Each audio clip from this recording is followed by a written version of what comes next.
Olá, sou Daniel Venturini e neste vídeo eu quero abordar algumas noções introdutórias sobre o procedimento comum.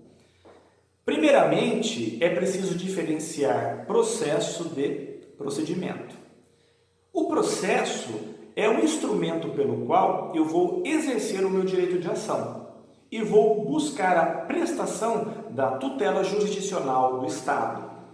Mas como que este processo se desenvolve? Ele se desenvolve através da prática de atos processuais que seguem uma sequência lógica. Portanto, a forma pela qual o processo se exterioriza, a forma pela qual o processo se desenvolve, recebe o nome de procedimento, que é igual rito. A partir disso, é correto afirmar que o processo se desenvolve através de diferentes formas.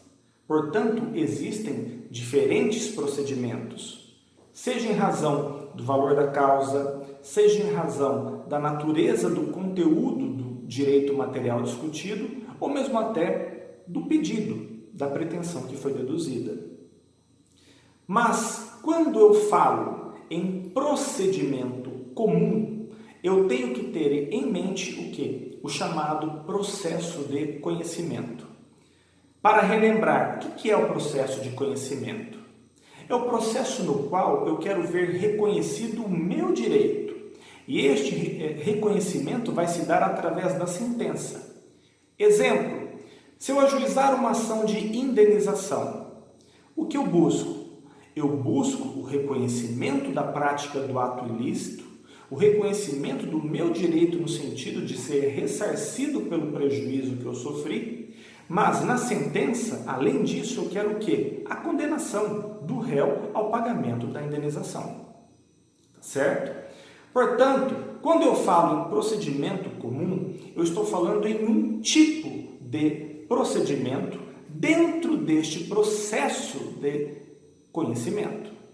O processo de conhecimento tem, de um lado, o procedimento comum, que é a regra, e eu tenho, do outro lado, os chamados procedimentos especiais.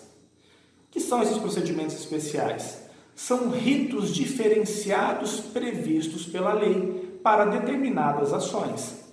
São ações que, em razão de sua peculiaridade, precisam de um algo a mais, um algo diferente daquilo que é a regra geral.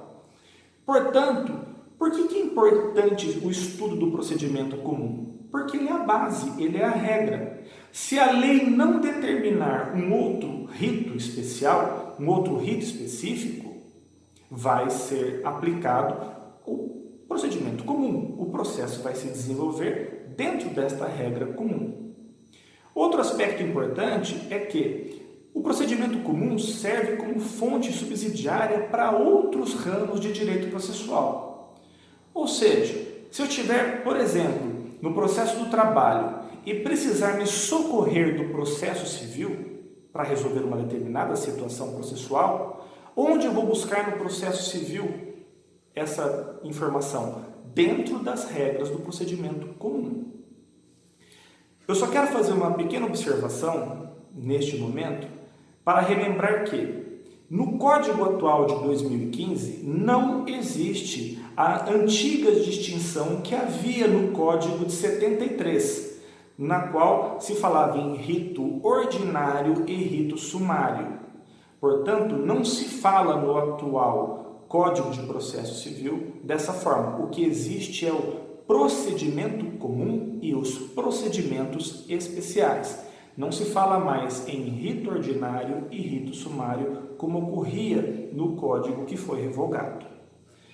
Eu quero finalizar esse vídeo apenas falando que este procedimento comum possui fases, etapas de desenvolvimento que seguem uma lógica.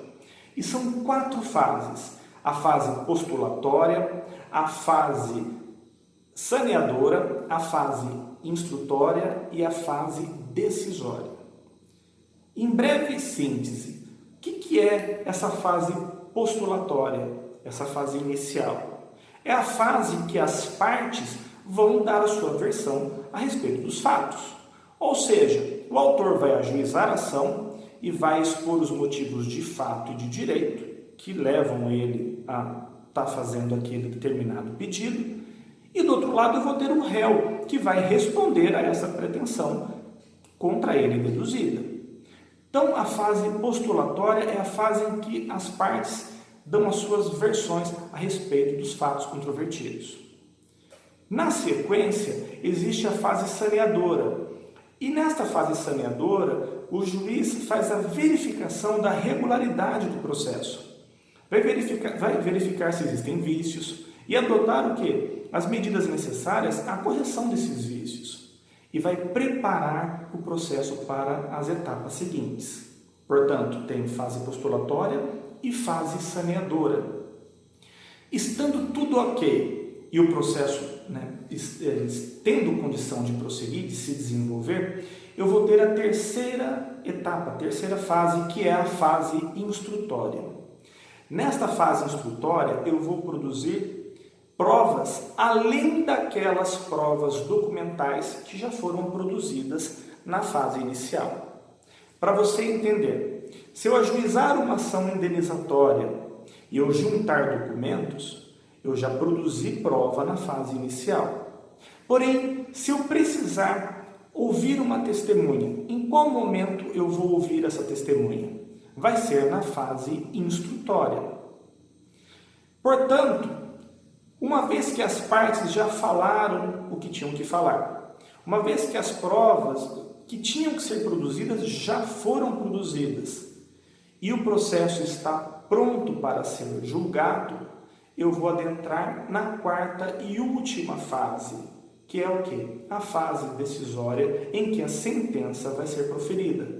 Por quê? Porque, relembre-se, no processo de conhecimento eu busco o quê? Eu busco este provimento judicial, eu busco a sentença para ver declarado, reconhecido o meu direito.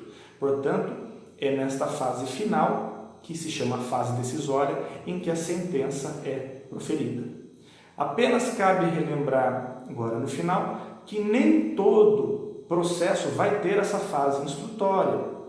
Por quê? Por muitas vezes eu não preciso de outras provas além daquelas que foram produzidas na fase inicial. É isso.